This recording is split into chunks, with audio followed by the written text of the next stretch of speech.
And good morning. Be on for a little bit, not too long,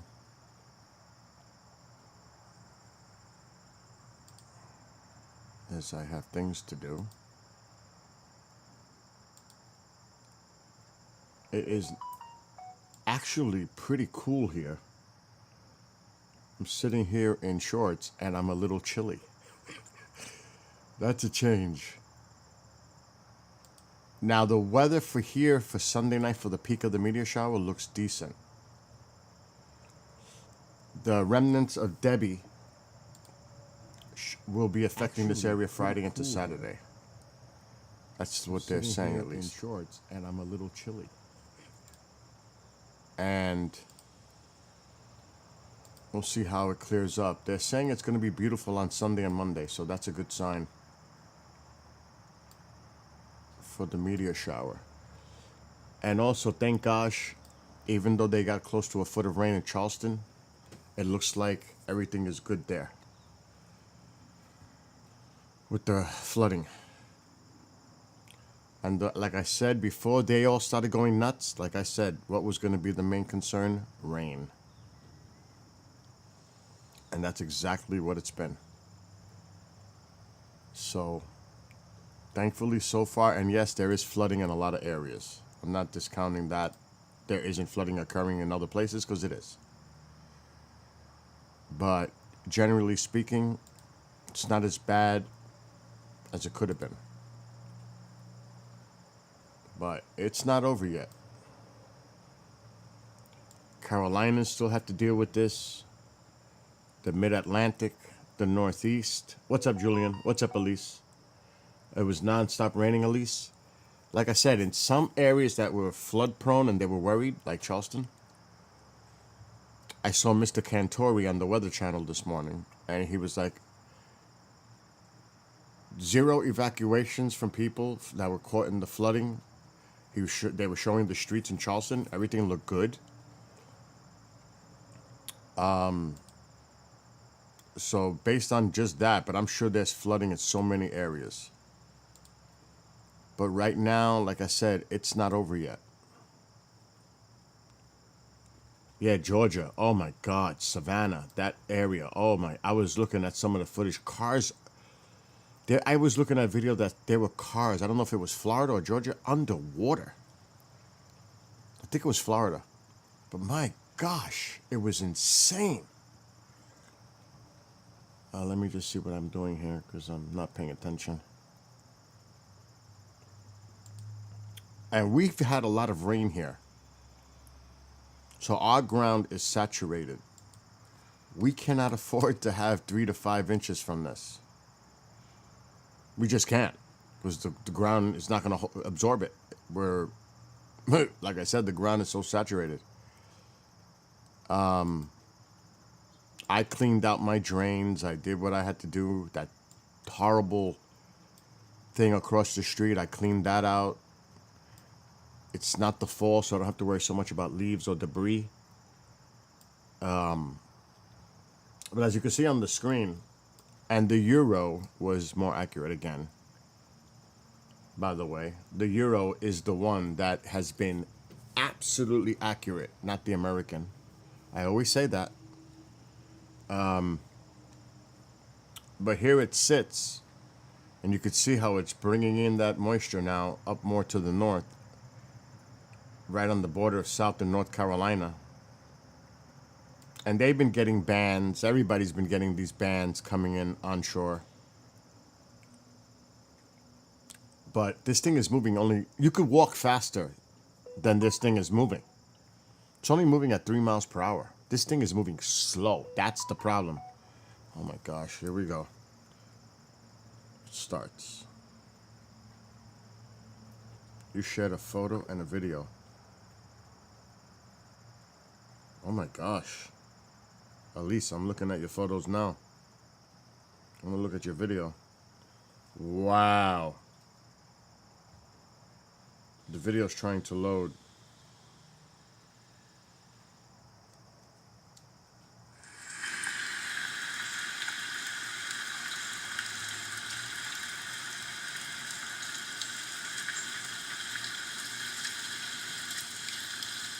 Yeah, you're If I had a saturated. fishing pole, I could probably go fishing. Oh, and that's not funny. I'm just saying it's funny the way you said it, because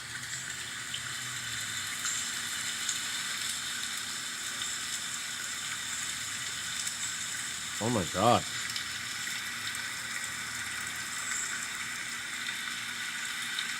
Shit, you could probably use a canoe in it.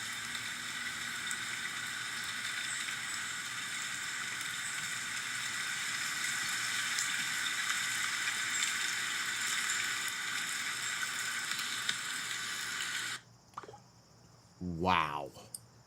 That was your backyard. But in a way, I'm not trying to diminish what happened to you. It could have been worse. I always look at the pessimistic, optimistic point of view. Yeah, it wasn't good, but it could have been worse. Because if you had winds with all this rain, saturated grounds, trees uproot, you know what I mean? I always think of that, how it could have been worse.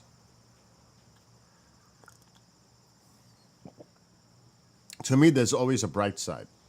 That's just the way I look at things. But so now, dealing with this, it's going to go inland again, and that's going to go up to the northeast New England. Here it comes back in,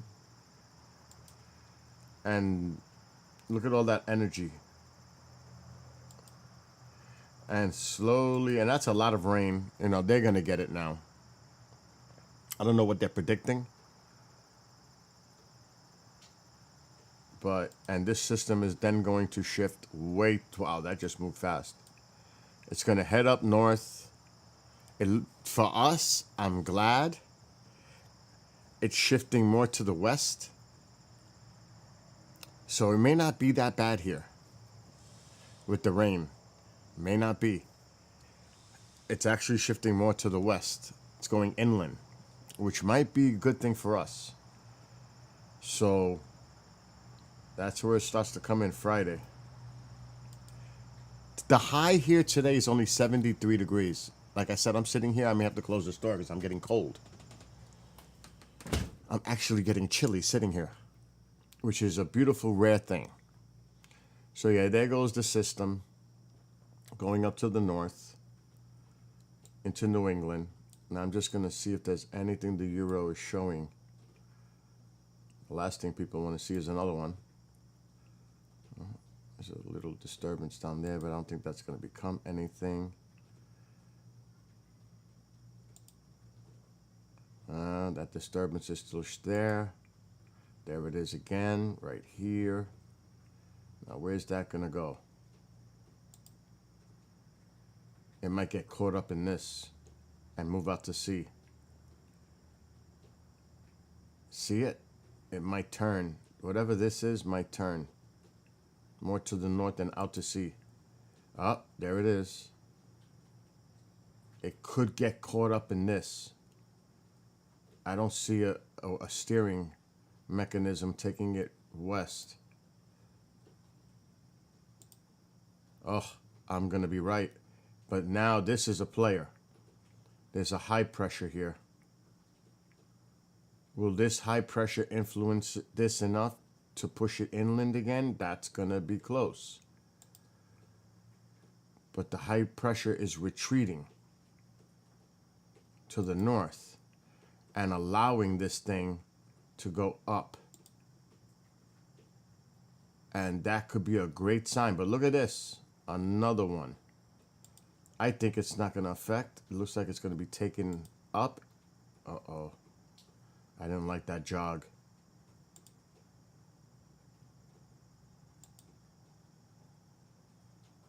This is way out. Even though I do trust the Euro. So this is what the Euro is showing for next week.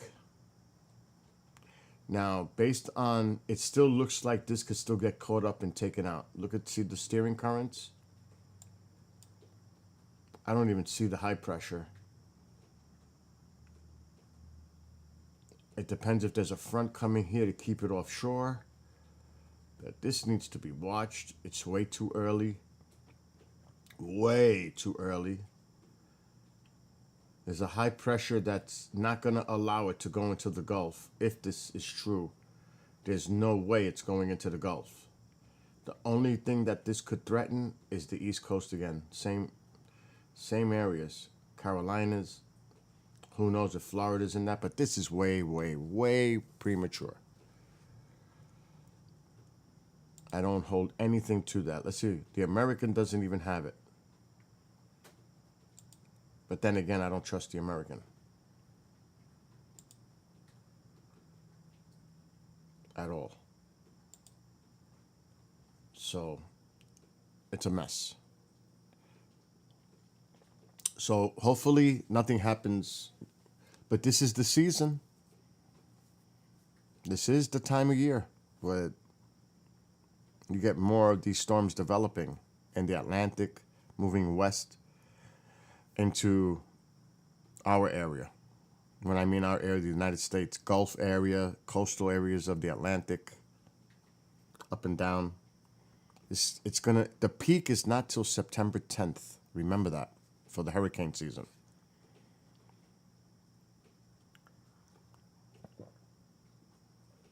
So this just needs to be watched. And this is the one that we're dealing with now, Debby, is a rainmaker. Like right now it's raining here. But we're supposed to get I don't even know if we have flood watches. I don't think we do. Possibly. It's gonna be in the low 70s for the next couple of days. It's crazy. Oh, there it is. Debby. Friday morning to late Friday night. They changed it. That means it's coming in sooner, which is good news. It'll just be a low. So the winds won't even be gusts, 2 to 4 inches of rain for here. Predicted from this. But that's 2 to 4 inches of rain that is already going to fall on saturated ground. It has nowhere to go. But I'm prepared, so I'm good. And the winds is not going to be that a factor. See, if those winds were higher, then we'd have to worry. If those wind gusts were 50, with all this ground saturation, these trees with leaves on them, top heavy, you'd have a lot of uprooted trees because the ground is so saturated. That would be a concern, even though I cut all the trees around my property. But for other people, it would be a major issue. But the wind gusts at 35, which could still cause some trees to come down. But it's not going to be... the level of risk due to high winds, flooding, rain, surge, and tornado potential for an active tropical storm. Risk to property. So 39%, 2 to 4 inches, 30%, 1 to 2. So most of the numbers are pointing for the most 4 inches or even less for here. Exactly. It's just beginning now. It's just beginning. And I try to tell people all the time that. What's up, Jay? What's up? I don't know if I said hello, Luke and Julia. Julian. Julia, not Julia. Julian. I tell people this all the time. I hate to say it over and over and over again, but I think it's important to remind people. And they'll say, oh, I've heard this before. You can't believe in the models. No, the models, they are what they are, models. But it gives you an idea, a general idea. And as days get closer, a few days out, you have a general idea of where these things are going. But it's good to have that preparedness mode ready in the event that it does happen to you. Excuse me. I'd rather be prepared than not. That's me.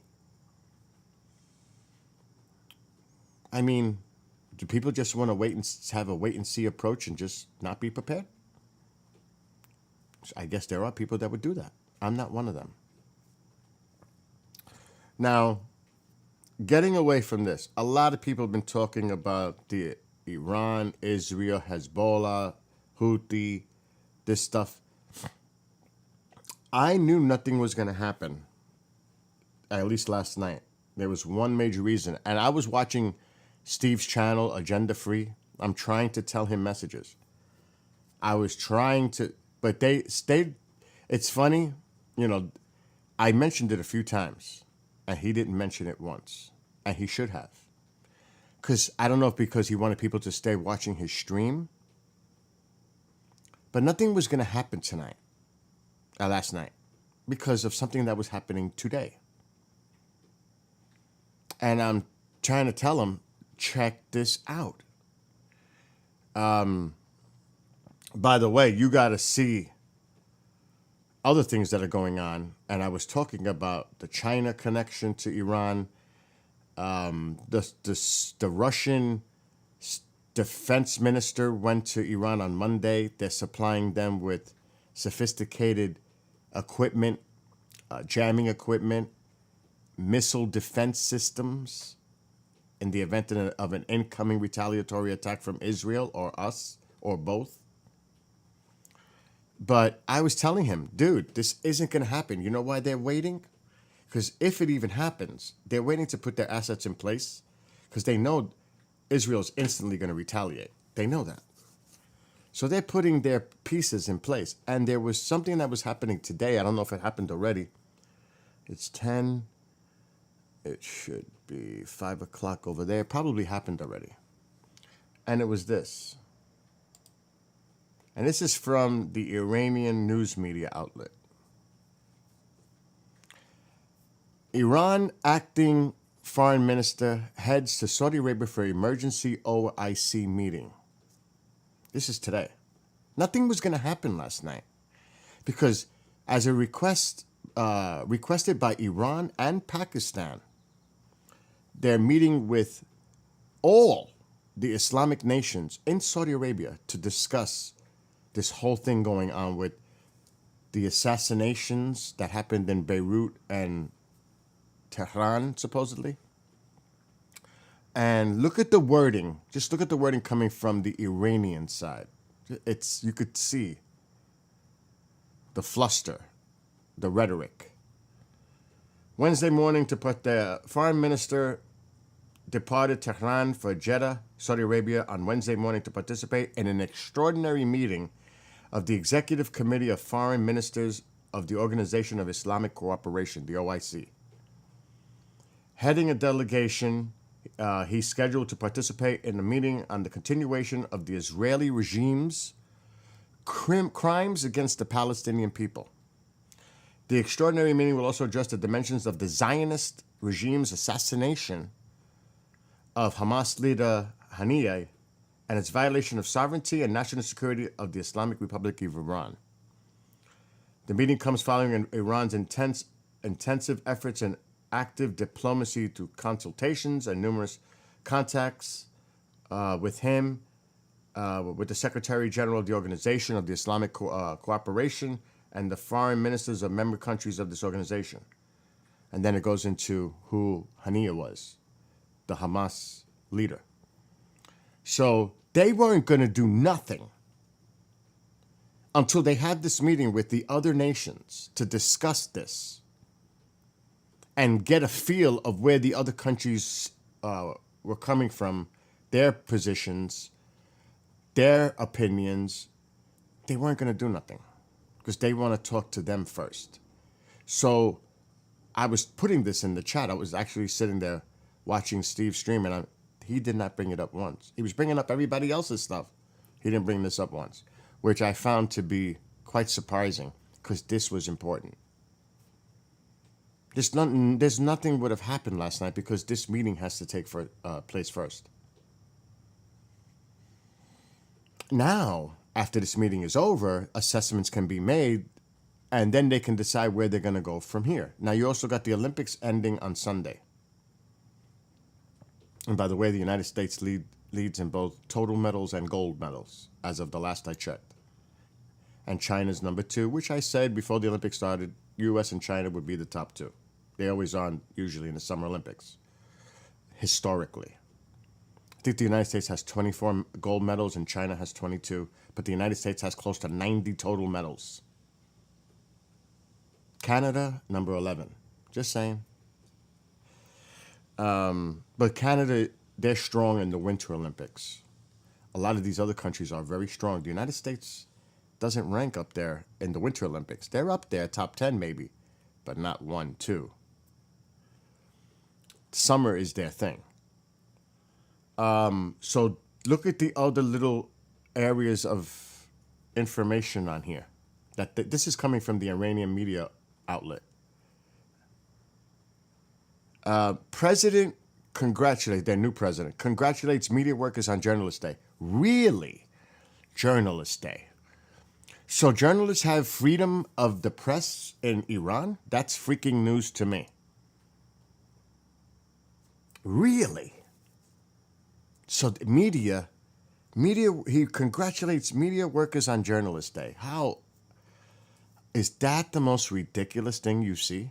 Because you know they don't have freedom of the press there. Because if we were to go in there and report, they'd be arrested.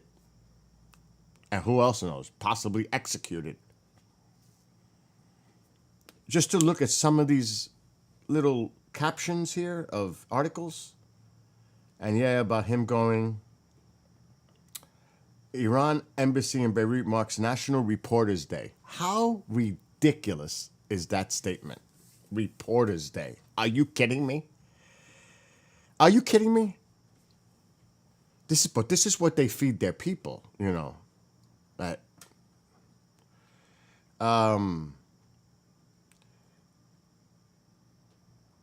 no doubt Zionists will soon receive strong, definitive response, Iran Army Chief. That was yesterday.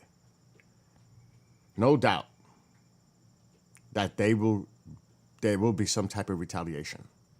Because a lot of people are thinking that because it hasn't happened yet, that it's not going to happen. I saw that a lot during Steve's stream last night in chat, that people don't think it's going to happen at all. Oh, it's going to happen, but it's not going to be the way people think it's going to happen. And the way I think it is, it's going to be mostly coming from the proxies. I don't think Iran is going to use a lot of their drones because it takes hours to get to Israel. Now, they may launch more of a ballistic missile because those are faster. And some of those did get through the last time. I think and Russia already warned Iran not to hit civilian targets. Russia told Iran, don't target civilians. So I think they're just gonna, if it's true what they're saying, that they're going to hit them, they're gonna punish them. They're both saying it. Even the Hezbollah leader yesterday said, we will do it ourselves or we'll do it with others, but we're gonna do something. Take that for what that's worth. But I think what their idea is to overwhelm with rockets. Now, I was doing a little research on that. Supposedly, Hezbollah has over 100,000 rockets, and they do have more precision-type weapons. And they've upgraded existing rockets with more precision, sophistication equipment. But I think what they would do is barrage them with rockets so that the Iron Dome, David Sling, and some of the other defensive measures that Israel has becomes exhausted. And then they would hit them with the more precision bombs to hit specific targets. That's what, if anything, that's the kind of scenario that I see. Now, I hope to God it doesn't happen, because that's the last thing we need. But look at this little tidbit that I was talking about the other day. I don't know if it's here. It may not be here. Oh, here. This could be related to what I was talking about with Russia.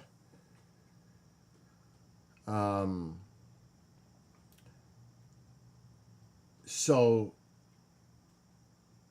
I can tell you that Russia is equipping. It's not mentioned in this article. Russia is equipping Iran right now with sophisticated defensive countermeasures. And what people are saying out there, and I've had some talks with some people off the record that are in certain things, is that they're waiting to place all their pieces.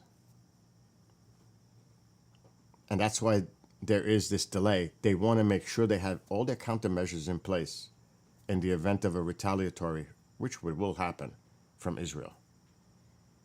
So they're getting their assets in place. They're in no rush here. And I'm sure, look, Iran's Eastern Air Defense gets new radars, missile interceptors. Where do you think they're coming from? They're coming from Russia. Just like Iran sends Russia drones. Well, now Russia's returning the favor. And not long ago, China, a bunch of people got arrested. Chinese arrested Iranian,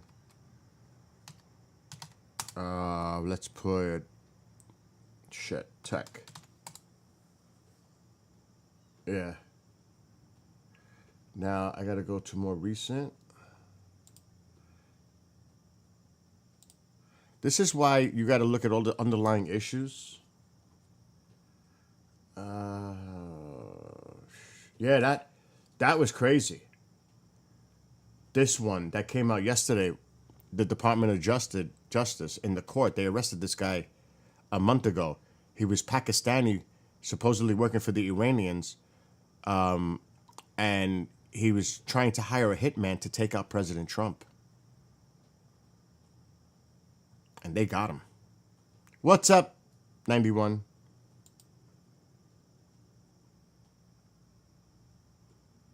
Now it says here, assassinate U.S. officials. No. It's more specific. The Iranians wanted to target Trump. See, a Pakistani man plotting an assassination of U.S. officials. This is the guy's name. He was trying to hire a hitman in New York, and he, of course, was dealing with undercover agents. Then he tried to flee the U.S. to go back, and they got him. And I'm surprised, see, there it is. But CNN, Reuters reported each citing an anonymous source familiar with the matter. The authorities believe former President Trump was one of those under threat.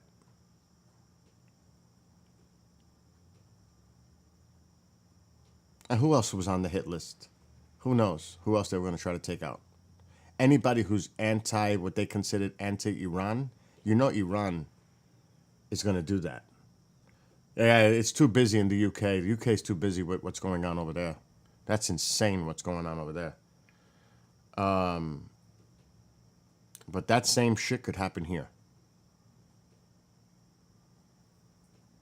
That's a warning shot. What's going on in the UK with the rioting from the far right over these asylum locations for people seeking asylum. That shit could happen here.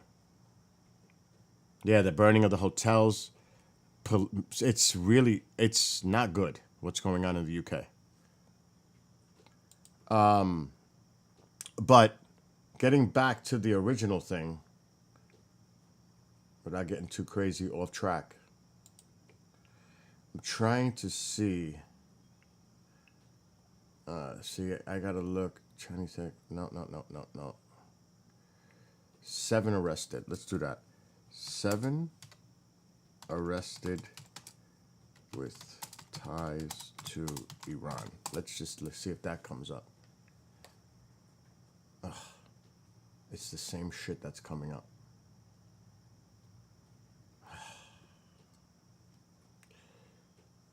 And I can't put link to Iran. Chinese. Oh shit. Equipment. I don't know if that's gonna work.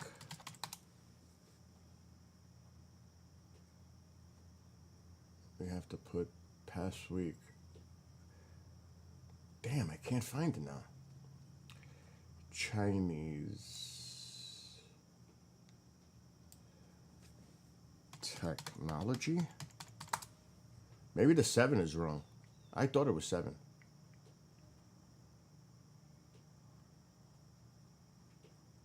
Let me Chinese.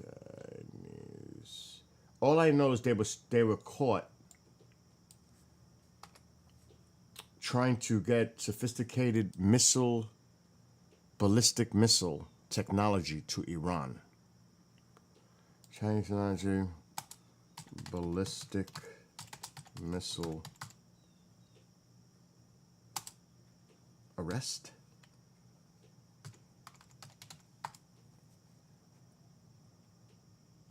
Oh, fuck.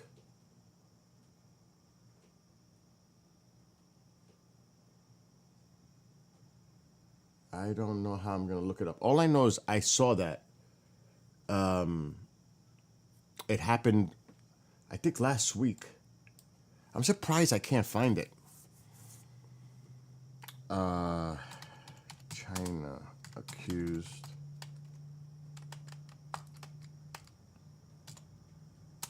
of. Oh my God. I don't know if it's technology. Oh my God. China accused of.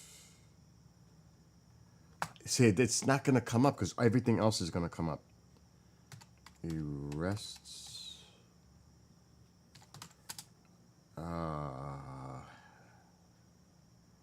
Or is it sanctions? Sanctions, maybe. Chinese nationals. Let's try that.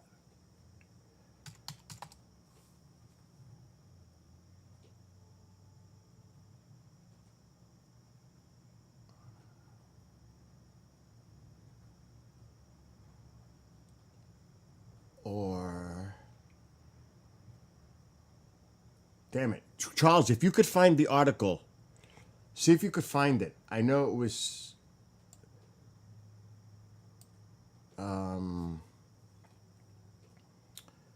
Missile technology, Iran. I know that they got him. They sanctioned him.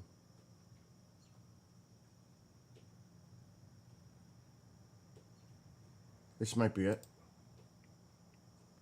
It was actually for the UAVs. There, that's what it was. It was the US 7. There it is. The United States sanctioned 5 people and 7 companies. That's what it was. The 7 companies, accusing them of aiding Tehran's ballistic missile. I was right, and drone programs. So China is helping Iran. There it is. So that's why the other day when I was streaming, I was saying this is a much broader situation.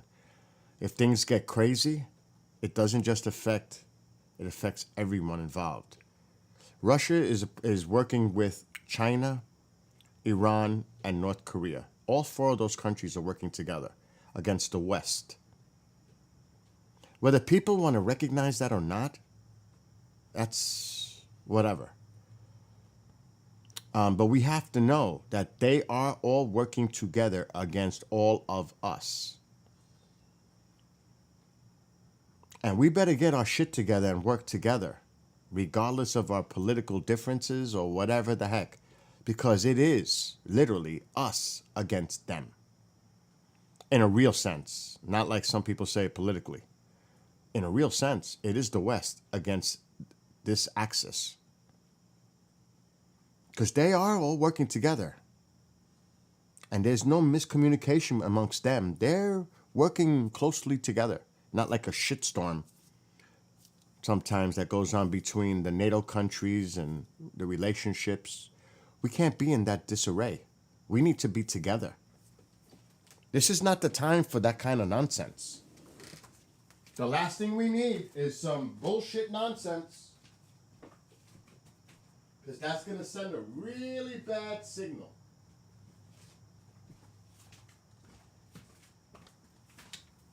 because behind the scenes, they are lining up against us.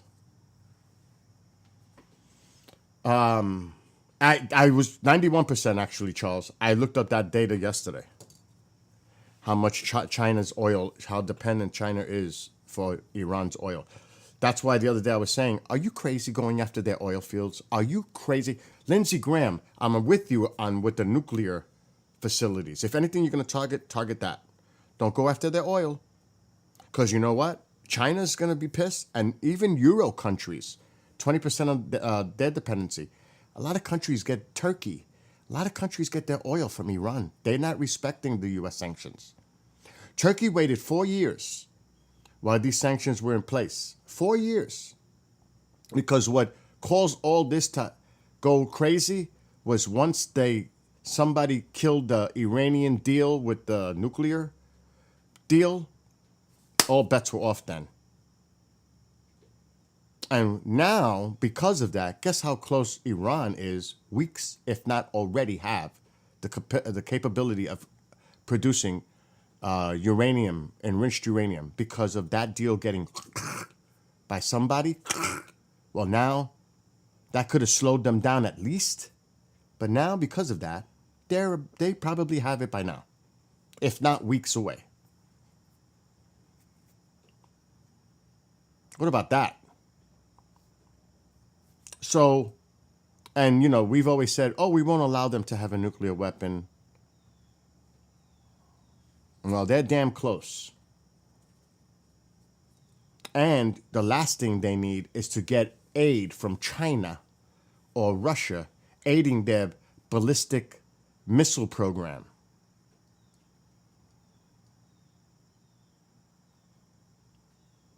Now, I don't know if they have the capability of putting it on actually a warhead.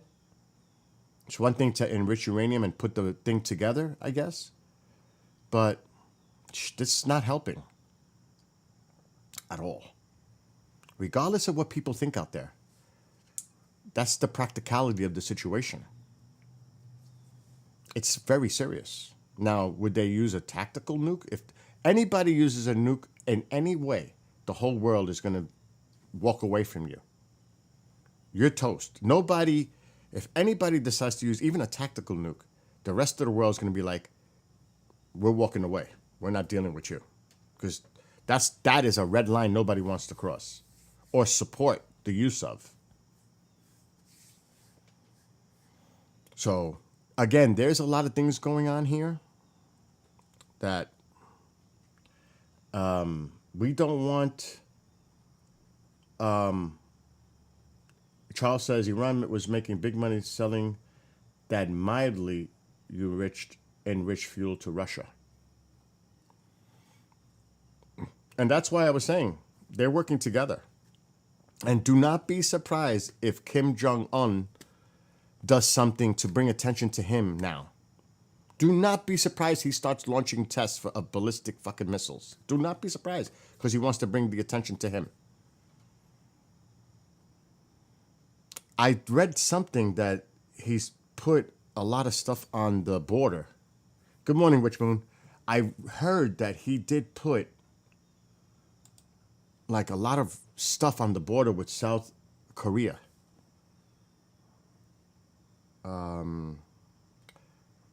North Korea, Kim, weapons. So there's stuff that's going on all over. I could have sworn.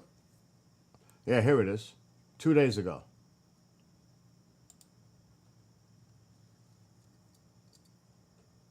North Korea deploys hundreds of missile launchers near southern border. This was a couple of days ago. This is flying under the radar. I hate to use that. No pun. But this was 2 days ago. What about this? Does anybody know that this is going on? He had to do something to bring attention to him. He had to. Because that's what he does. He hates when the rest of the world is focused on something else. He wants to make it about him. Bring the attention to me. Look, I'm over here. This is what I'm doing now.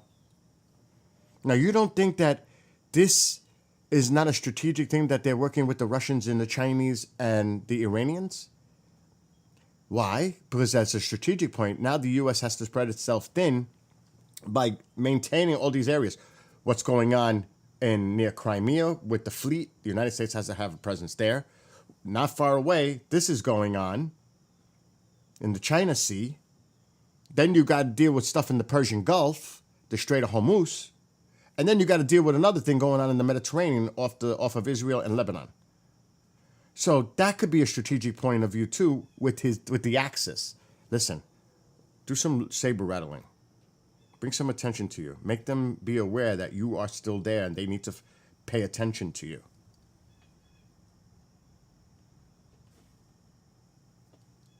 Does that not make sense? Makes sense to me.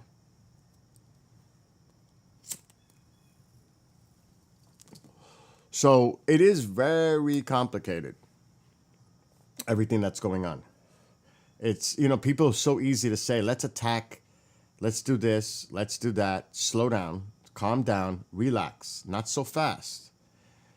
Because it's not just our personal interest or Israel's personal interest or the immediate region's interest, it's a global interest. Because, first of all, global economies are going to be rattled if war starts. Rattled. Oil's going to jump up. It's going to affect it's going to affect the world economy. There's just no doubt about that. And you don't think they're all thinking about that? They want to try to diffuse the situation from becoming a wider scale war.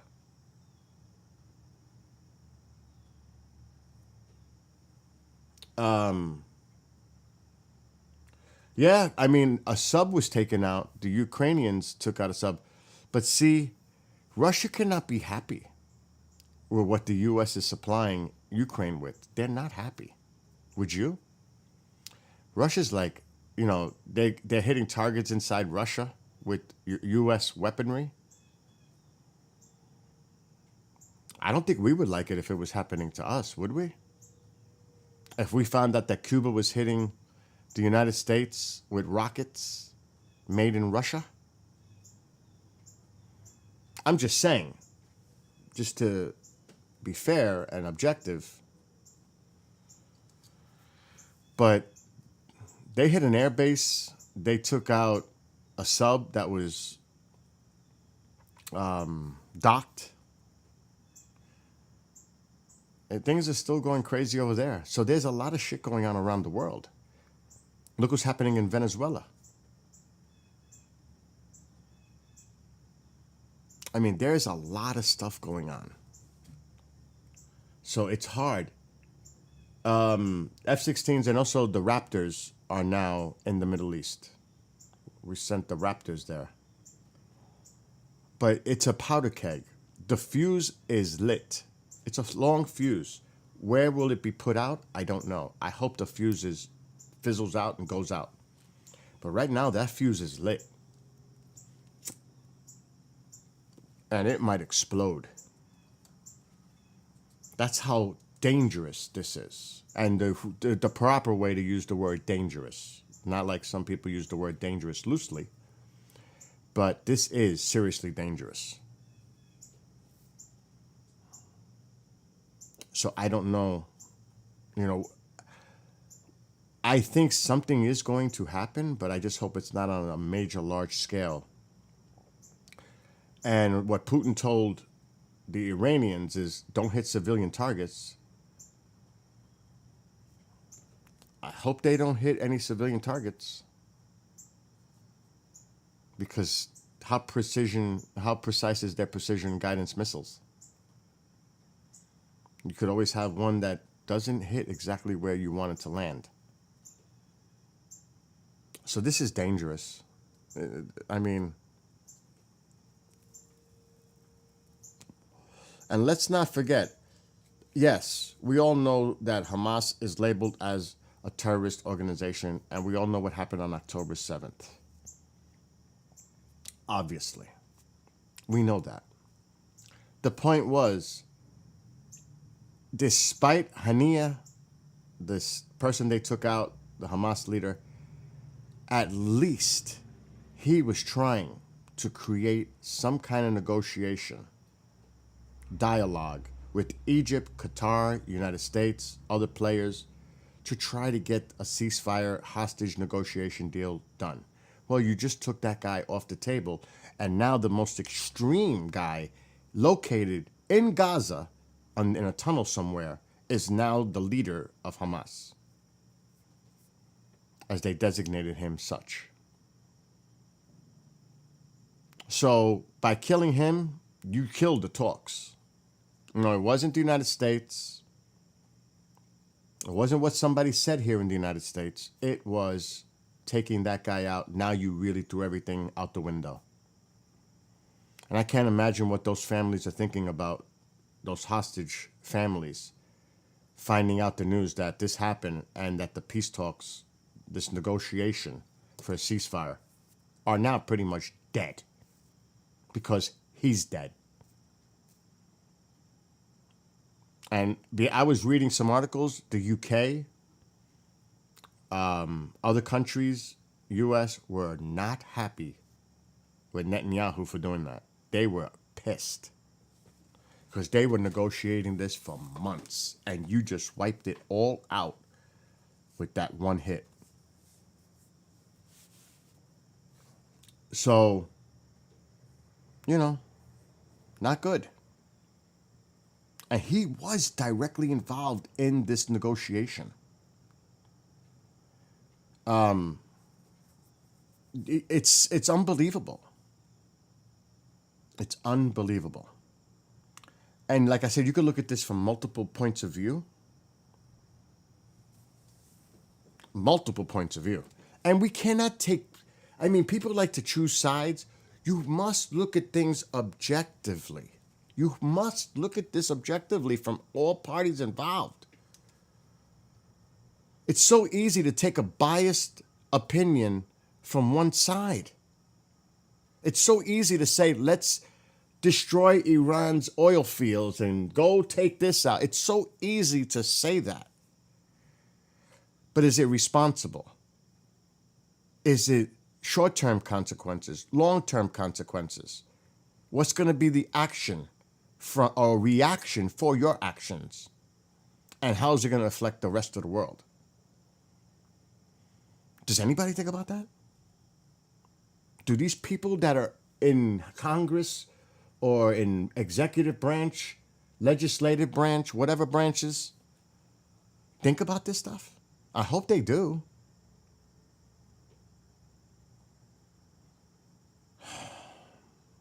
Because it's freaking scary. And I'm telling you, when the press is allowed, other than the 113 journalists that have so far been killed in Gaza, a lot of them independent journalists, a lot of them coming from within the country, or within not the country, because it's not a country, it's not recognized yet, within the territory,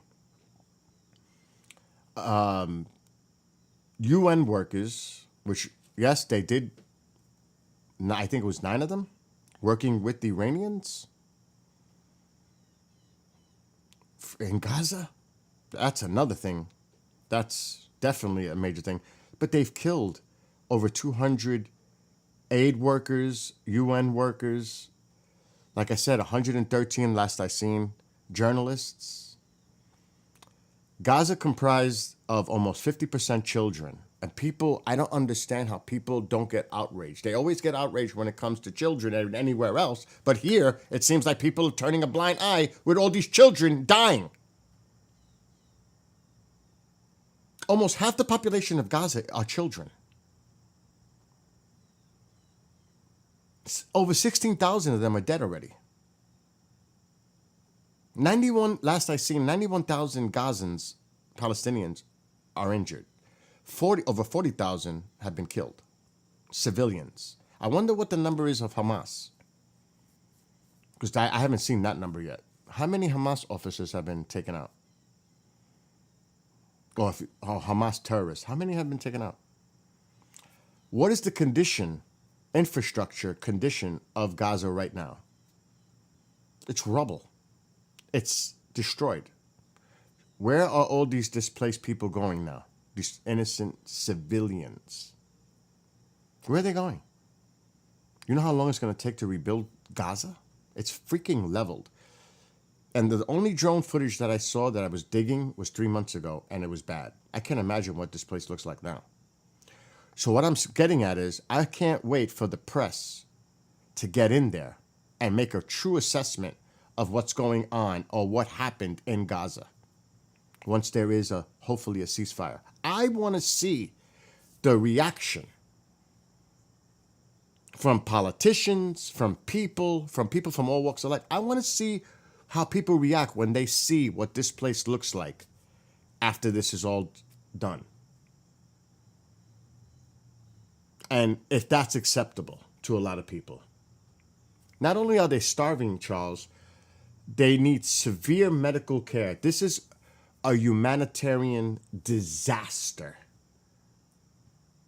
Not even a crisis. This is a humanitarian disaster, what's going on there. And the world has no idea. I'm sure they have an idea with the satellites. They have a pretty good idea.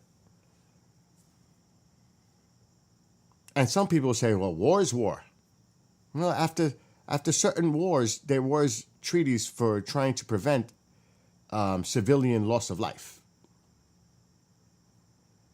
There are laws. There are international laws. So if last I read was 1.9 million in Gaza are displaced. The population's 2.2, 2.3. So that means almost all of them are displaced. They don't even have a place to go back to live. What about the infrastructure? Electricity, running water. Oh my gosh. So, yeah, they pulled the pier out. I saw that. And that's another thing. How much of these supplies are actually getting to the people? Well, we can, like I said, we can take word of mouth and listen to what the Israelis are saying. But do we know that to be true? The other day, they hit a school and they were pulling out children. It was horrible. I think 30 were killed. Oh my God. It's. Imagine if that happened here or anywhere else. But for some reason, the world doesn't. It's like a numbness. It's like what's happening in this country. People are numb to certain things. We become numb. It's almost like this is normal behavior because we become so used to that behavior that we're numb to it. It doesn't surprise us or shock us because we become accustomed to this type of behavior, which is unbelievable to me. But it's kind of a similar analogy. It's like nobody's paying attention to this. So, you know, when I hear people saying, oh, you're anti-Israel, no. But what I will say is 2 wrongs don't make a right. That's what I will say.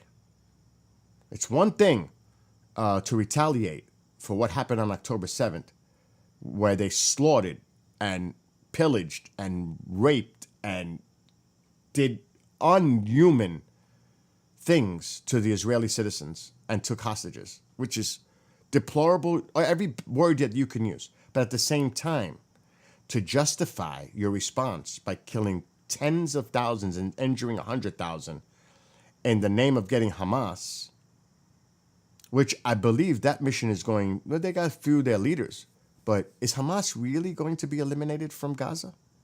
After all this,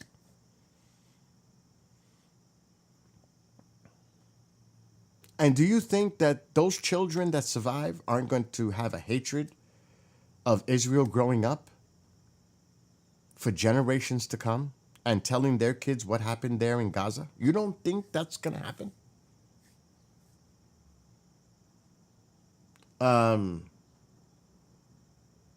It's crazy. I just don't understand. I don't understand. And I've seen coverage on all kinds of media outlets because I just don't look at one. I look at different perspectives.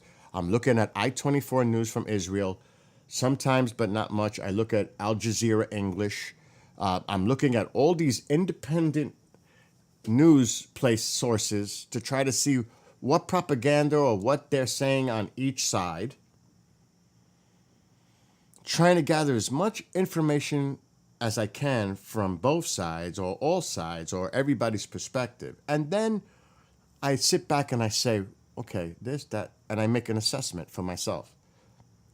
Not based on politics, not based on partisan, not based on bias, based on what I'm seeing in research, data, video, whatever it is.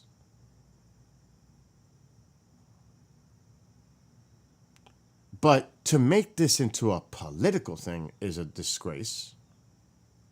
But it's going to be, obviously. It's like, I don't even want to get into that. What's up, Dwayne? But, I mean, this has to stop. This just has to stop. And they're not going to stop now until they get Yahya Sinwar. I can't think of his name. They're not going to stop now until they get the new, well, he was actually a co-leader of Hamas. Because Hamas had two different things going on. They had the diplomatic, let's call it, political branch that was in exile, living in Qatar or Turkey, whatever. And then they had the ones that were actually there in Gaza, like Yahya.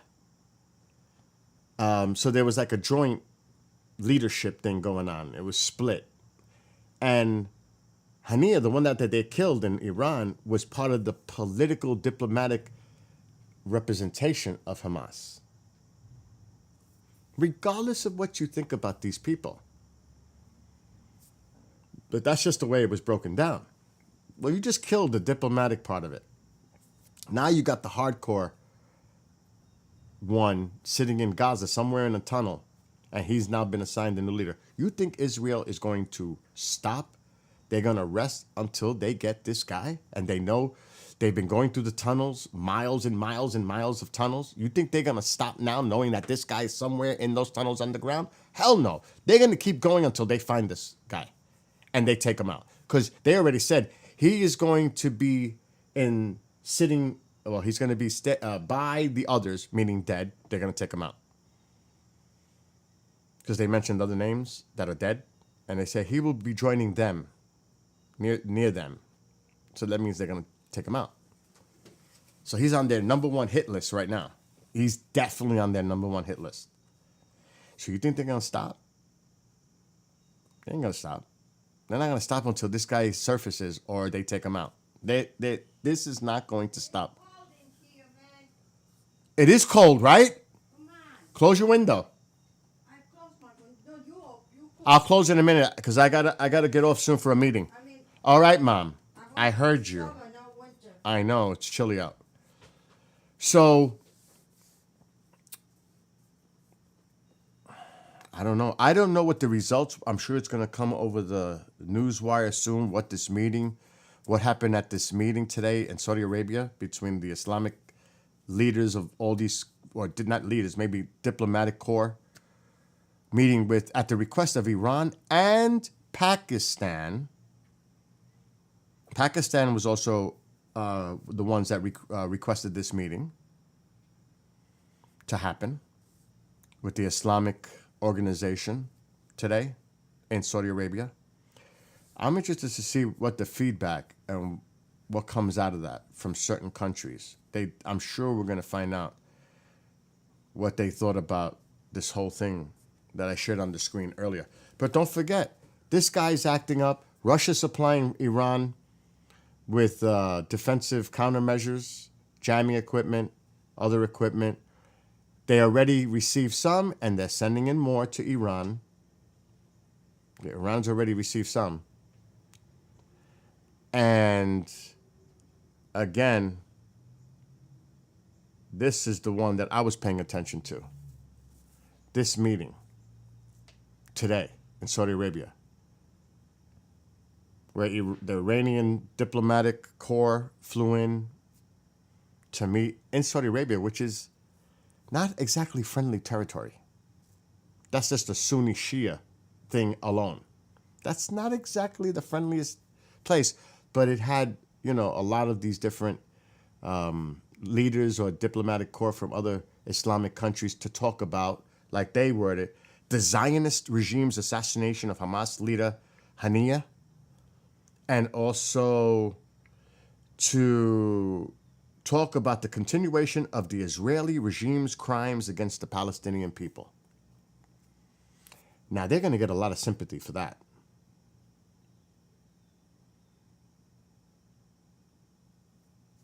So I'm curious to see what comes out of this meeting, what is said. They're going to say something in their own spin. They are. And like I said, don't forget about the Chinese getting caught equipping sanctions and arrests. Let me see if I go back. Let's not forget the Chinese are heavily involved. And like Charles said, which I mentioned the other day, how much oil China gets from Iran, the vast majority of oil is coming from Iran to China. So they have a hell of a vested interest in Iran. And this is the article. This is a couple days ago. U.S. sanctions firms in China, Iran for aiding Tehran's UAV program, but it's not just the drones, it's also their missiles. Where is it?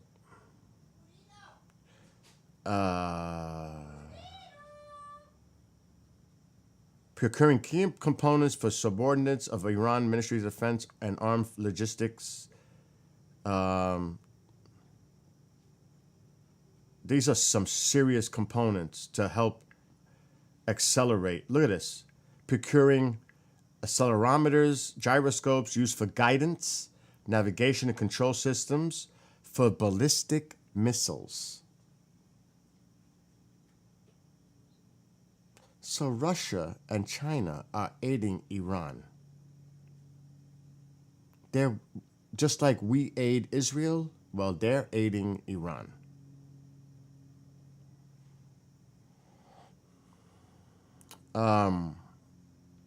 So this is serious stuff.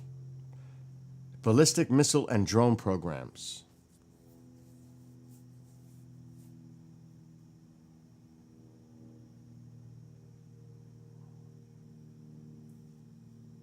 And like Charles was saying, the percentage, I'm not going to just keep regurgitating the same information, how much oil that China gets from Iran, but also the EU, Turkey, there's a bunch of other countries, even Venezuela.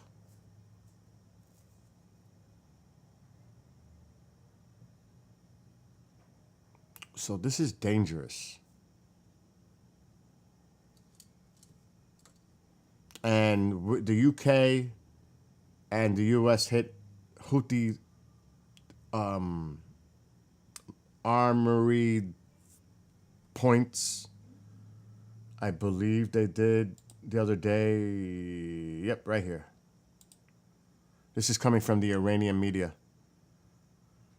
The United States and the United Kingdom have once again conducted attacks on Yemeni soil.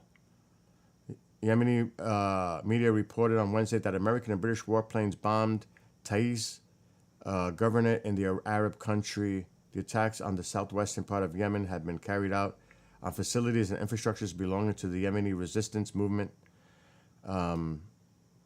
They've also been targeting other areas over the past months. So, and this is preemptive to prevent the Houthis from launching anything toward Israel. This is definitely a preemptive strike to take to bring down the threat from the Houthis in in Yemen. That was definitely coming. They're going to do whatever it takes to try to diminish any attack coming from other areas. I would not be surprised in the next 24 hours that we see the United States attack other weapons munition depots in Iraq and Syria. I would not be surprised if we do a preemptive strike, especially if they hit a base. Would not be surprised if you hear that in the next 24 hours that we took out some targets in Syria and Iraq. That would not be surprising to me at all. To lessen the chances of shit coming from there toward Israel. It's not even so much, of course, to defend our military personnel on those bases, but it's also about providing as much protection to Israel coming from those areas. That makes total sense. Now, the problem is Hezbollah. There's not much time to intercept. It's not much the United States could do except from offshore and maybe with some planes in the air. But it's going to be coming in quick. There's not much time. It's not like the time they had with these slow-flying drones heading from Iran to Israel, taking hours, and just picking them apart. It's right across the border. That cuts the time significantly, vastly, significantly.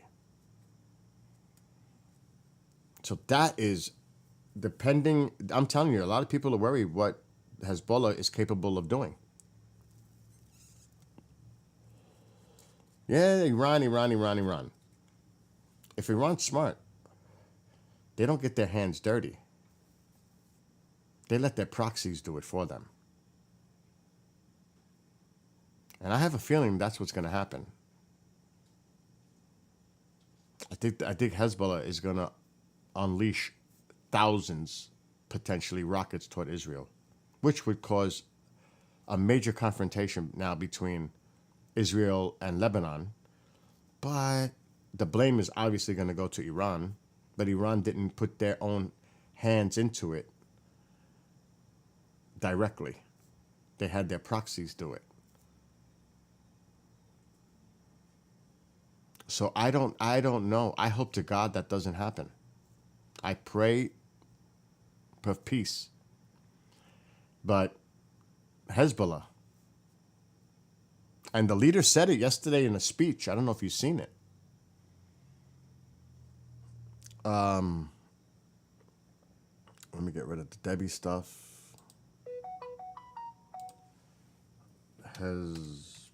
Hezbollah leader statement.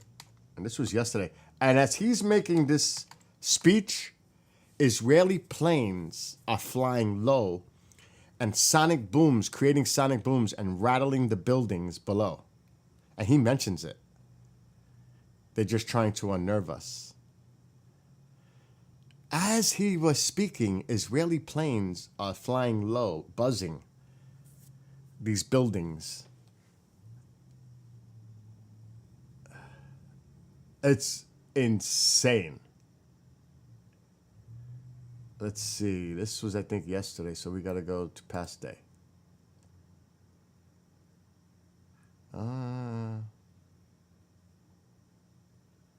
Actually, we should do threatens. Hezbollah leader statement threatening Israel.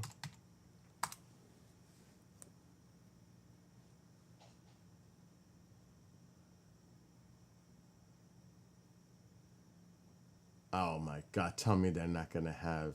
Yeah, Yahya is the new leader, see? And he's in Gaza.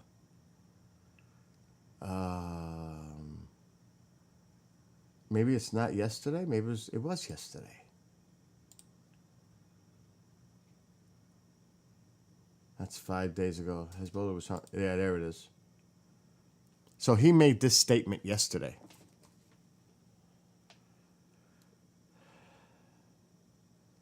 I don't know if there's a video associated. Just looks like an image. So this was yesterday, I believe. The leader of the Iranian-backed Lebanese group Hezbollah has said the response to Israel's assassination of senior commander in Beirut is coming.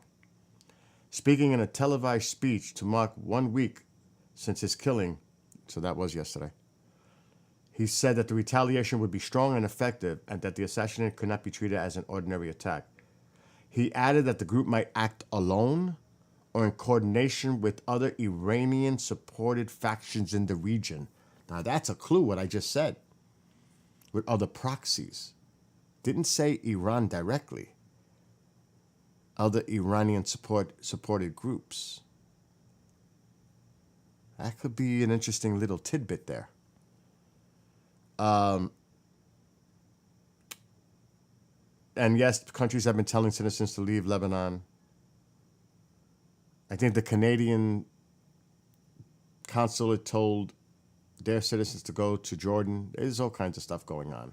Or the Australians. Guys, look, on Tuesday afternoon, low-flying Israeli warplanes broke the sound barrier above Beirut in the minutes before he was due to speak. See?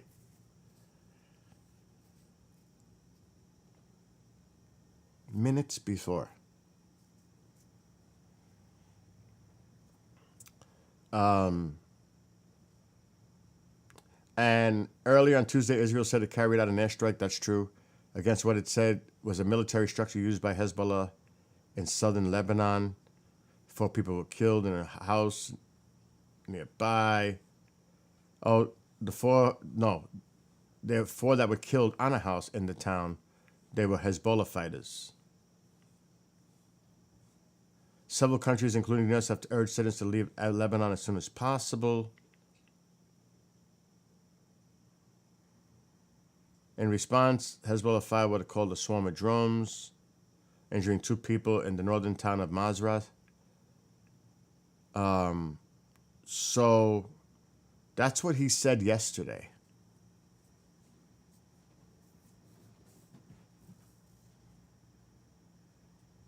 So I don't know. I don't think anybody really knows what's going to happen here. But all I know is it's not good. It's not good for anyone. It just isn't. And I hope that other Arab countries, because that's actually Farsi, that's Persian, let's be clear. Iran is not an Arab country. They're Persian. That's Farsi speaking, to be clear. But I hope that they're telling them, restrain. If you're going to retaliate, just restrain yourselves. Don't escalate this because we all suffer from it. Now, will they listen and heed that warning or advice? Who knows? All I know is like I said the other day, I can only imagine the conspiracies out there saying, I could only imagine. And I'll just put one scenario out there, even though I don't condone what I'm about to say. But I'm sure it's running out there, or it will be out there if this happens. Israel allowed certain missiles to hit certain areas to justify a retaliatory reaction against Iran, which could mean taking out or trying to take out their nuclear facilities.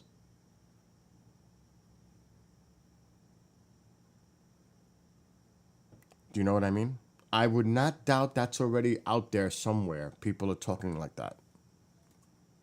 That they're actually going to allow shit to hit so that they have a justification to have an escalatory response.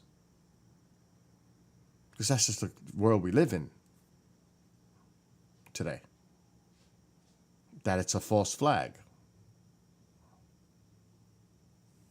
Charles, you have a great one too. And I got to get off soon too because I got a meeting soon. But it's not good. That's all I can say. It is not good. And to get off this somber subject, for those here in the United States, let's look. The medal count. What's the latest medal count? Because it is several hours ahead of us. United States, number 1. Go USA. We lead in top medals amount, total medals, and gold. Look at it's not even close.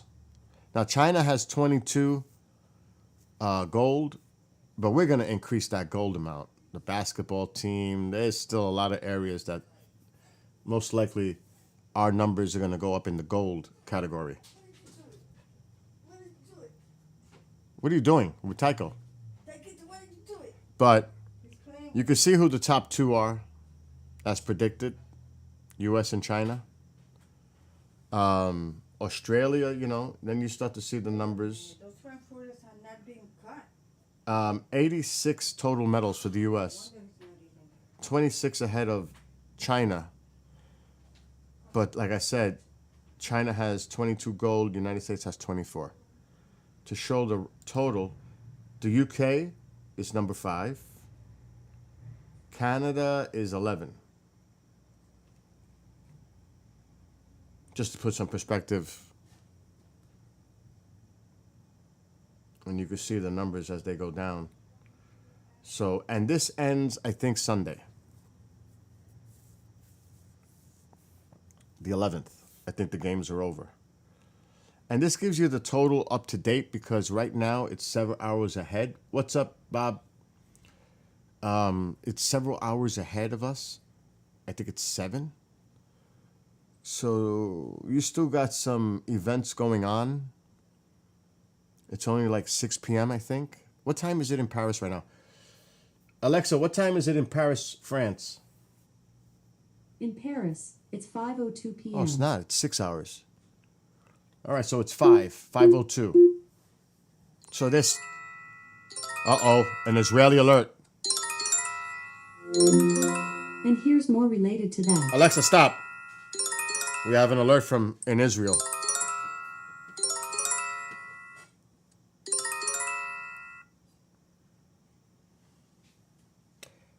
Probably drones. Yep. Another one. All right, we need to put a camera on. Another alert. This is drones coming in from Lebanon. Shit, we need to get to YouTube. And we need to put some cameras up.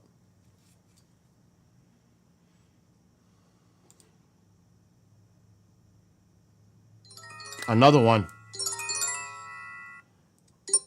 These are all drones. They're all aircraft, drones. So the alerts are going off. There's the red alerts coming on his screen right now in real time.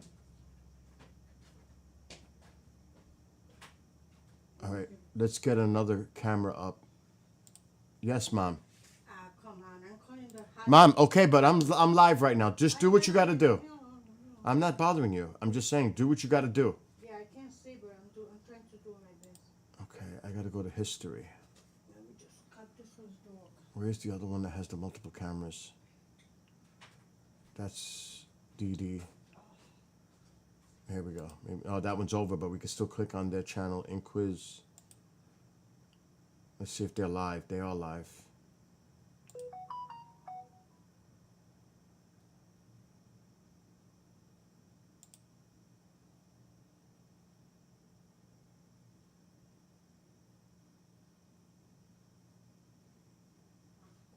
Northern Israel.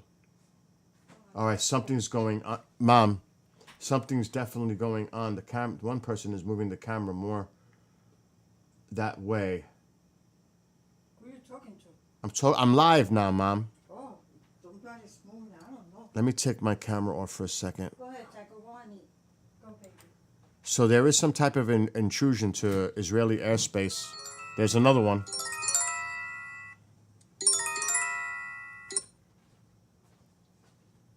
Again, another one.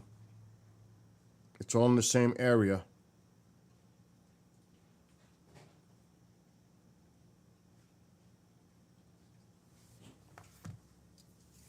So I'm going to just try to pull up. Well, forget about these cameras. We need to look at the Lebanese border. Damn, I lost my mouse. And that is called Red Alert Israel. It gives their citizens real-time notifications of any incoming threats, rocket, whatever. Let's see if we can find any other cameras.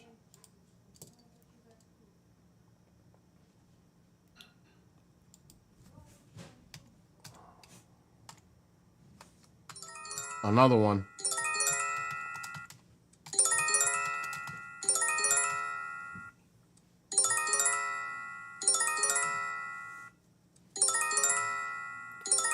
That is not live.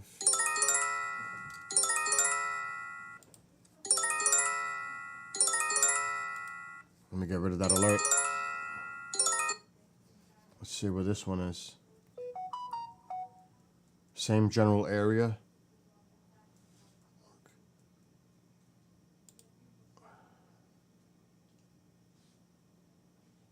Did that search it? Yeah, it did. See, that's not live cams.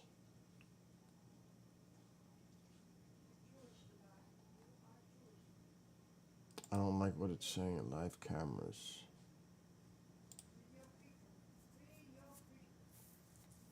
Doesn't seem like there's too much going on live here.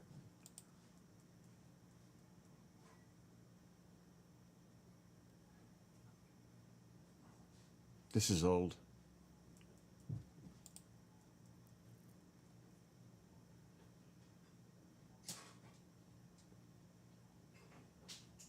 Yeah, there doesn't seem to be too much actual live going on. So we're gonna have to look at those two.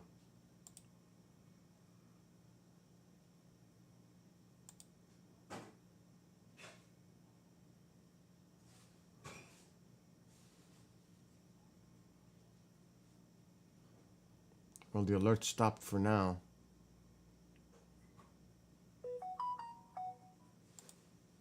Let's check the other one. The only thing is, I don't like all the cameras being so small. They should eliminate some of these other cameras because they're really unnecessary. The Tehran one, the one in Iraq, Jerusalem is off the table. They're not going to touch Jerusalem because of the most holiest Muslim site is, it's there. They're not going to touch that. Some of these cameras could be taken off.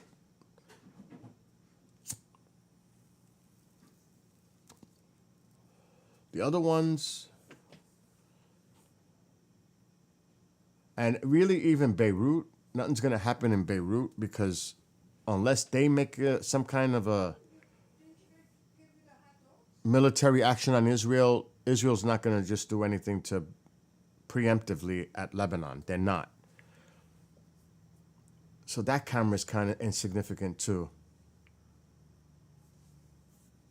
Right now, the focus should be on northern Israel.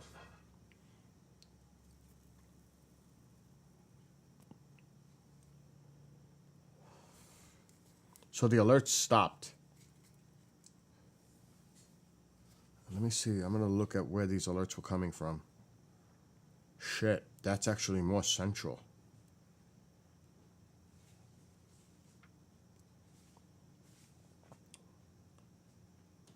That's not exactly the coastal area. That's coming more to the north central.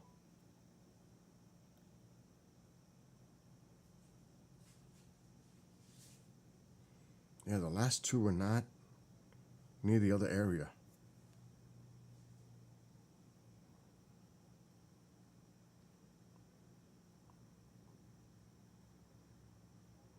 This is getting tense. But it was on the Lebanese border.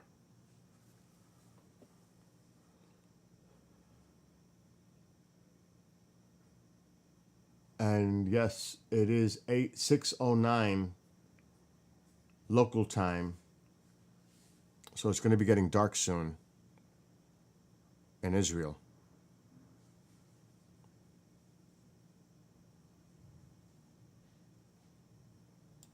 Now, thankfully, my phone hasn't done nothing else.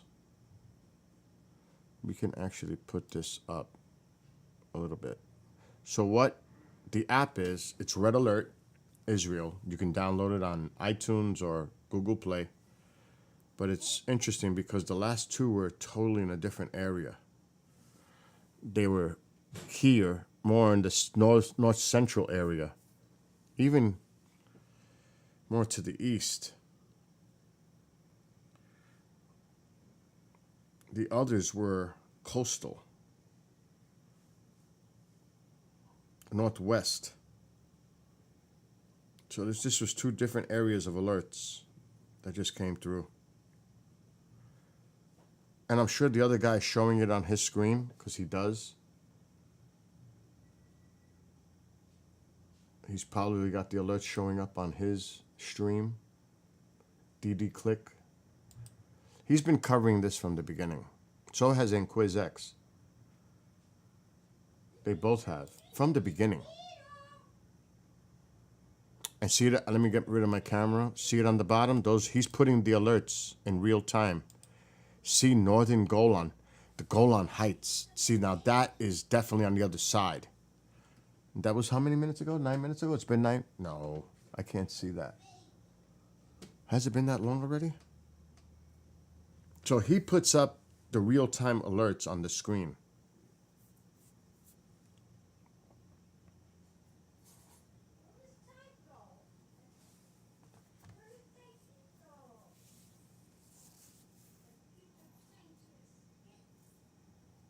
But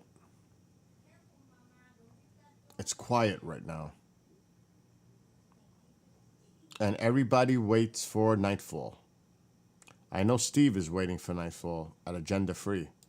And he's given credit. I mean, the guy's been doing from dusk till dawn. He's been covering it. Those 8-hour streams, he's been covering it at Agenda Free TV. As soon as it gets dark, you could expect Steve to be streaming. So in a couple of hours, he'll be streaming over at Agenda until he sees that sun rising. He'll be streaming. Now, what I'm going to do is I'm just going to keep an eye on all this stuff.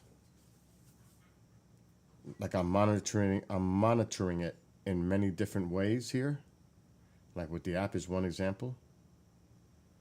The feeling that's what's going to happen. Let me just pause that.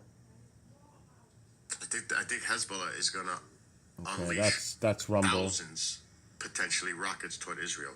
There was a comment.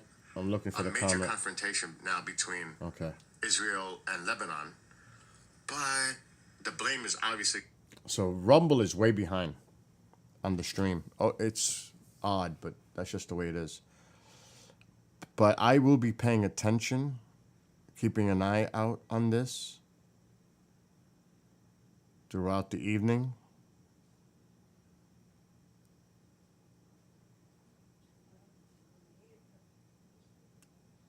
As I don't think they would do anything really significant during the daylight hours, other than these frequent skirmishes that are daily that happen between Israel and Lebanon, because this is daily. This isn't unusual. This is actually, unfortunately, common. These exchanges that go on every day, and it has been since October 8th. This is not unusual, sadly, the back and forth. But I think a lot of people out there are waiting to see if this shit is going to literally hit the fan. And when that happens. And that's what I'm going to be paying attention. Because once you heard those alerts, once those alerts are nonstop, forget it. Now, another thing to keep an eye on, which I also monitor, it's an indicator. It is definitely an indicator.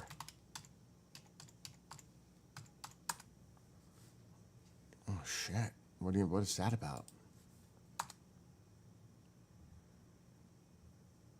Okay. I was going to say, this is another thing for those that are watching. You might want to keep an eye on this too. flight radar just to see air traffic going over certain countries and if they close their airspace. See, there's still a lot of air traffic in Jordan, in Israel, Tel Aviv. You got planes still flying in. You got planes coming into Amman, Jordan. So airspace is still there. Let's look at Iraq. Yeah, see, there's still a lot of planes in the air here. So airspace has not been closed. Once you see this start to empty out, you could get an indication that Iran is planning to launch something. Because they're going to warn, the airlines are going to definitely be warned of all this, and they're going to stay the heck out of Dodge and stay away from any conflict area. So this is just another indicator. Just out of curiosity. There's a plane here. Beirut. So that was left Lebanon.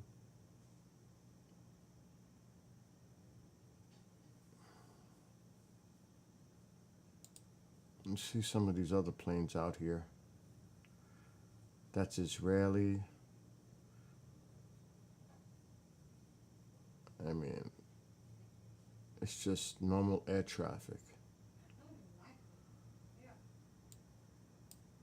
So I would suggest people, if you're really like interested in looking at any kind of indication that something may be going down, this is just another one of those avenues you can go down. Because once that air traffic clears out, you know something is amiss. Something is not right. But look at all the traffic still going into Lebanon, Tel Aviv, Jordan. Jordan was the first one to close their airspace in April because of what was coming in from Iran. So, like I said, these are the things you look for. So there's Amman, Jordan. You can see there's planes in the air.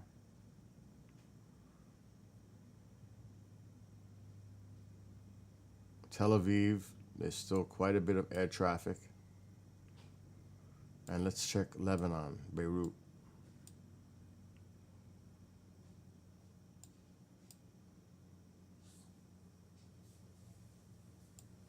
So you still have air traffic going on here. Look at the plane taking or landing on the runway.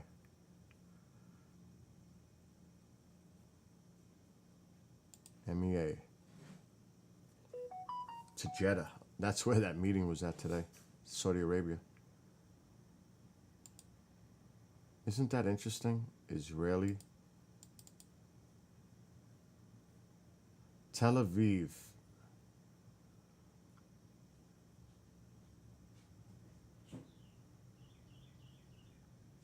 There's one taking off.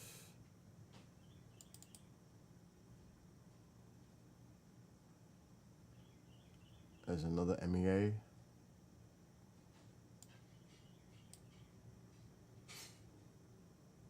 There's planes on the runway. Look at that thing. It'll slow down. To Kuwait. Beirut to Kuwait. Oh, what's going on here? Why did that just go back to land? What the fuck is that about? Is that going back to land? It's leaving Beirut. It's supposed to go to Kuwait. Why is it coming back? Why did it make that sharp turn? What the hell?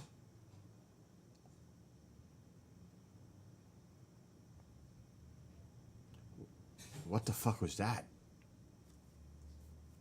Oh, now it's going back on course? What is that about? And what is this one darting up?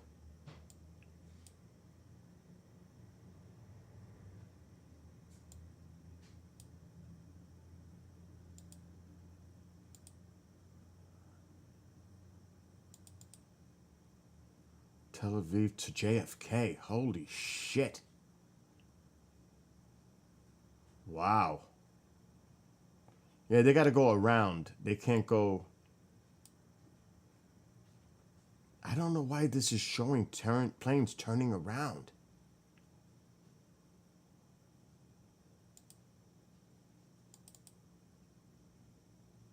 Now it's going back. What the hell's going on here? Is it a glitch?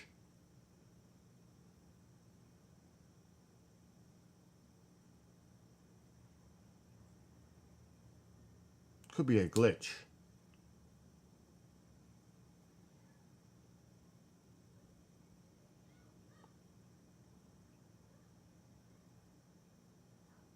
What the hell was that about?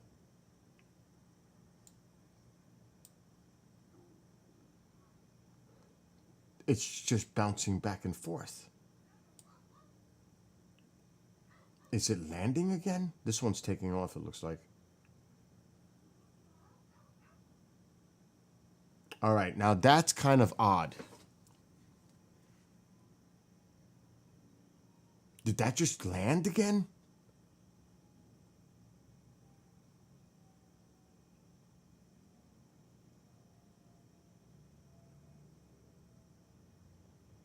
Now that is weird. That is bizarre. Did it land though again? Did they have some kind of issue in the air? Because that is Tel Aviv from Israel going to JFK, and now it's in the Beirut airport.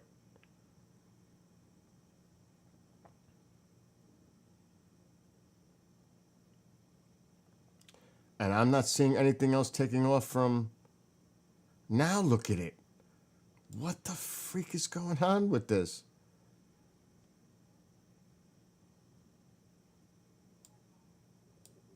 It's got to be a glitch in the system.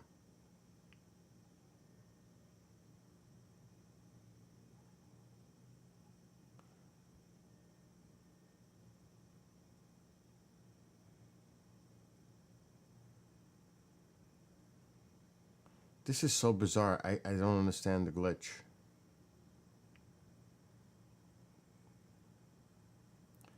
What the hell is that about? Let's refresh. I gotta get off soon.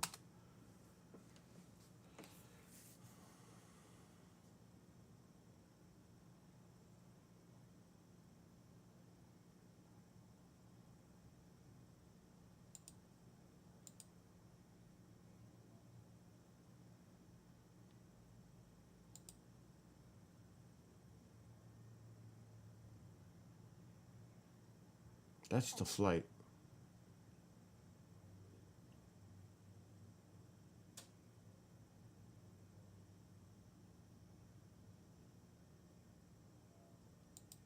Maybe this is more accurate now. Look what it did.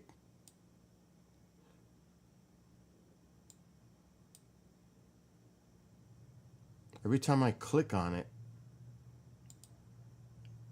it just drives it nuts.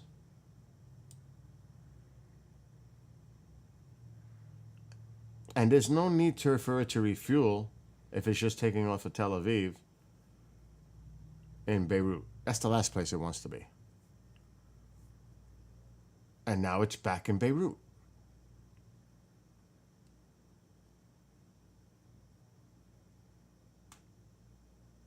Is this weird? Is it just me? Am I like just freaking out? What's up, Chaos? Nah, I'm not skinny yet, dude. Not skinny yet. I was actually embarrassed in a photo. I did 30 miles yesterday, though.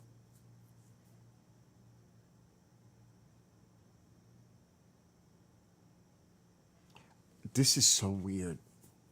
I'm down to 183 now, though. I lost another one. I haven't weighed myself. That was yesterday. I didn't weigh myself. I haven't had anything to eat yet today, so that would be kind of cheating. But my new goal is 150. That's my new goal now. I keep pushing it lower and lower. My new goal is 150. but muscular 150. You know what I'm saying?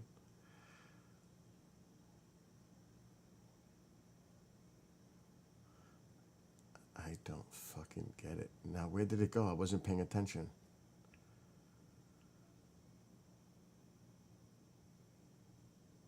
Where did it go? Is it here now? What is that? No. Where did the Israeli airline go? Where did it go? I lost it. Paying attention to you, Roswell.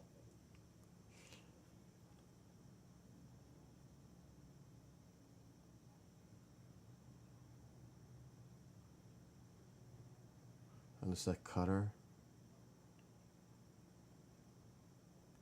I don't know. This thing is acting crazy today.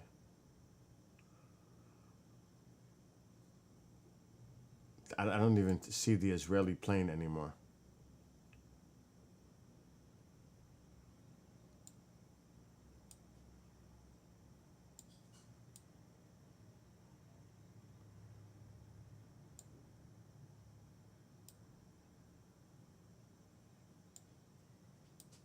But again, there's still plenty of air traffic out there.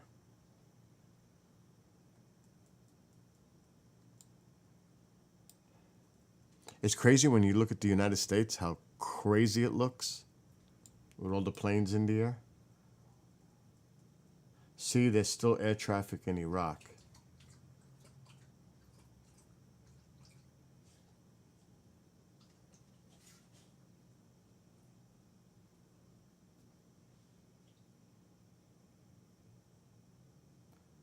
What is that? I've never seen that before. From Baghdad. What is that? That's a small. What is that? Not available. Dassault Falcon 2000. China? No. Is that Turkey? I can't tell.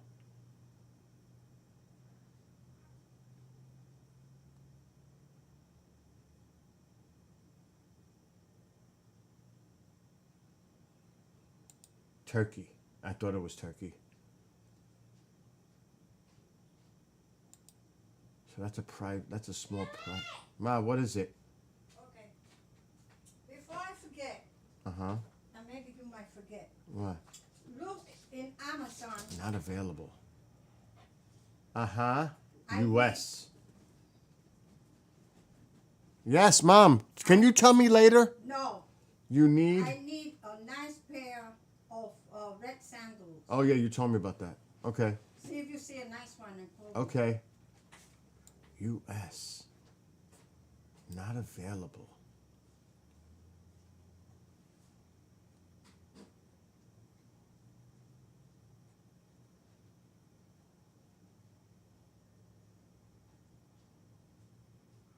Interesting. There's still planes flying in Iran. A lot.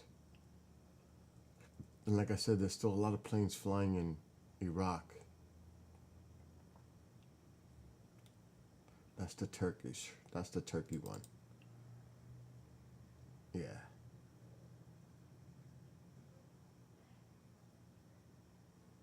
That's a Qatar. A Qatar.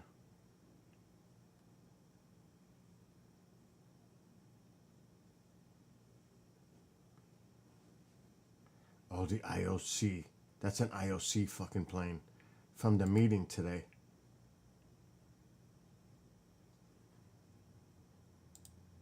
Interesting.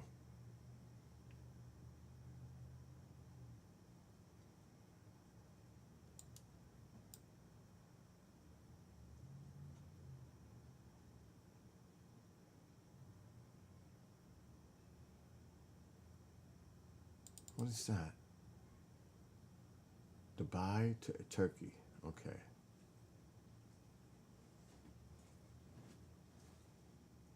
See, when they have the numbers, it's airline, but some of them don't.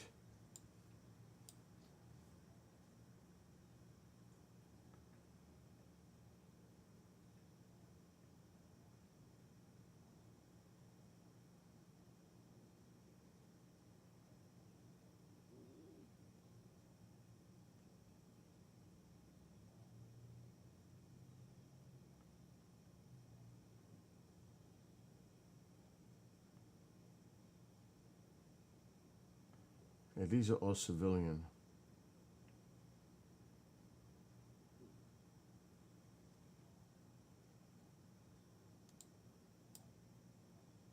What is that? Not available. An Israeli plane. It's probably some kind of surveillance. Not available.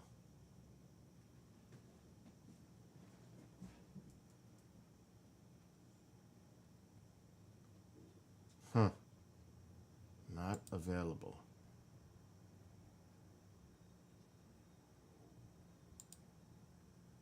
Another one. Israeli. I mean, it could just be a private plane, you know, a civilian private plane. But that shit is heading toward the mountains.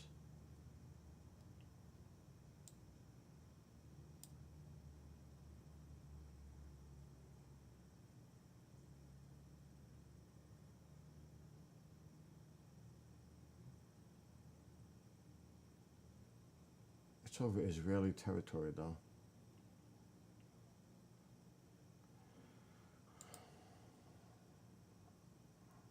It could be just somebody flying around in their plane. And that's the other one up here. That's kind of dangerous territory to be in, to be honest.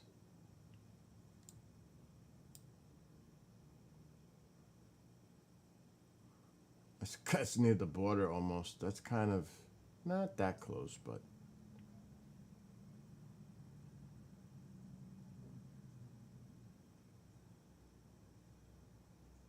anyway, so that's something to keep an eye on. Definitely something to keep an eye on is flight, the tracker, the radar. Just to see where the movements of the planes are. It could indicate something's coming when you look at that. Because when they start closing airspace, you won't see those planes. That means something is imminent. Because if they start closing that airspace with no planes in the air, they know that something's coming down. So, anyway, I got to run. I'll be back later on this afternoon. And hopefully nothing happens.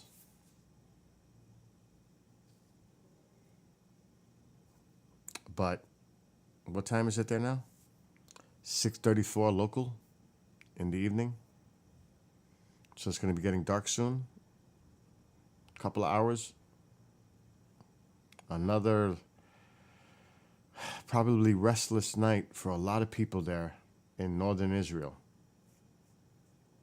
In Israel itself. So hopefully, like I said, nothing will happen. And I'll be back.